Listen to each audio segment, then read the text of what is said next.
Okay, this chart is the 8th of June. It's Penelope and I'm in London, and it's just got to midnight here. So for some of people listening to this, it's going to be the 7th of June still.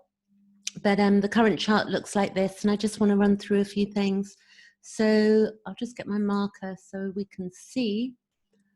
Let's see, we've got here a spotlight. So what I've got is I'm going to show you that currently we have Pluto and Saturn and Jupiter all in Capricorn, and we've got retrograde Pluto, retrograde Jupiter, and retrograde Saturn. So we've got birth, death, transformation, Pluto, and then we have also Jupiter, which is to do with higher truth and to do with travel, long distance travel and study and such like.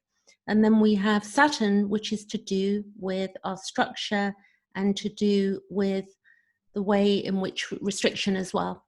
So it's very interesting what's going on here. And the last time Pluto and Saturn were in Capricorn was in 1518, and that was something called the Reformation. And it's really worth understanding the astrology behind that, because there was at the time violence all over Europe, and it was to do with the church and the Protestant church and a lot of activity in Europe.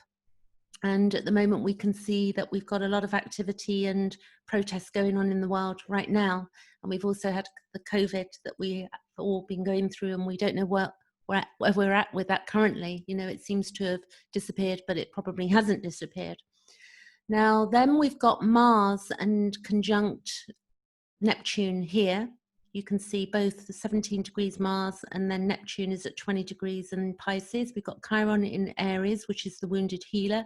Mars is our direction in life. Neptune is the higher realms, and where we remove the fog and begin to see things as well. We can look at planets in many different ways and their definition and understanding, but they are defined. Then we have Uranus, which is to do with breaking free of limitations here. We have the Sun at 17 degrees Gemini, and also Venus is currently retrograde, and it's going to go back to 5 degrees of Gemini, and then it will swing forward again. We've got the North Node currently in Gemini at 29 degrees, and the nodes move that way around the chart, and the other planets move this way around the chart. And then we've got Mercury also is in Cancer, and that's going to be going retrograde at some point over the next few weeks. So we've got a lot going on at the moment. But if we look at the moment that we have the Sun is in a strong square with Mars. We also had our eclipse the other day, our solar eclipse, our lunar eclipse a few days ago. And we had at that time a square to the Sun, which we still have. And the square to the Sun is the Sun is the planet of vitality, and Mars is the planet of action, and it's energy and drive. With the Sun square or opposite Mars, there is a combative light shining on everyone's power potential. This impels us to push forward in any projects that we've got going on, but there's a lot of it's very heightened, and there's also a lot of difficulties for us to contend with right now. Whilst there is a sense of fearlessness, which we can see going on with regard to the current, protests going on, there's a lot of fearlessness. There's also a lot of anger going on. So that's one aspect going on. And then we've got the Sun also squaring Neptune.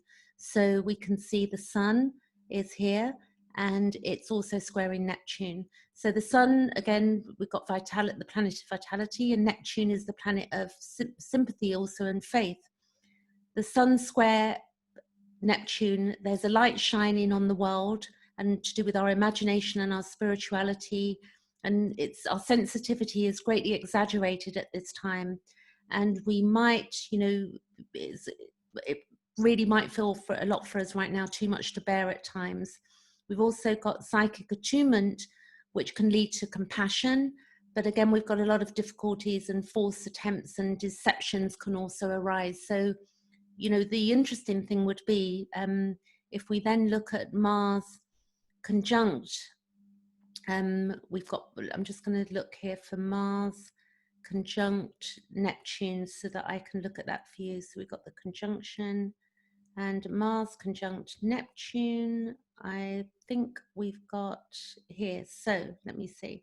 So Mars is our energy and drive, and Neptune is their inspiration and faith. And Mars conjunct Neptune, action combines with idealism. So we've got action and idealism, and we can all feel attuned with each other. There's a potential for illusion with this, though, and deception as well. So whilst we may have great goals, we can be very unclear about what they are with the Neptune, with the Mars there. So when this is energy used in a positive way, it can have, it can be very strong and it can help us flourish. But, there's 50-50, there's a lot of dividing going on in humanity, a lot of different beliefs flying around at the moment. So we have a lot of work ahead of us, but, if we can remain calm and sort of be grounded as we possibly can as we go through the coming time. And I'll just keep reading charts, and there's other astrologers out there, and there's a lot we can do to help ourselves. And, if we look at the Chiron at the moment, which is the wound in humanity and within ourselves, like the wound that we've come into the world with individually and collectively, it's in Aries. So what we're trying to do is heal ourselves. And with the Mercury currently at 10 degrees, it's squaring Chiron.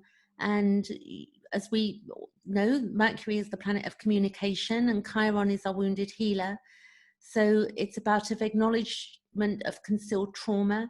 And with Mercury squaring Chiron, we may encounter an enhanced ability to uncover hidden concerns that have long been walled away. So, things are coming out into the open, and our old wounds are coming up from the underground. And, they sort of link in with the present problems, because a lot of us are being triggered about many things that we've seen going on, which link into our own lives and triggering our own early traumas as well.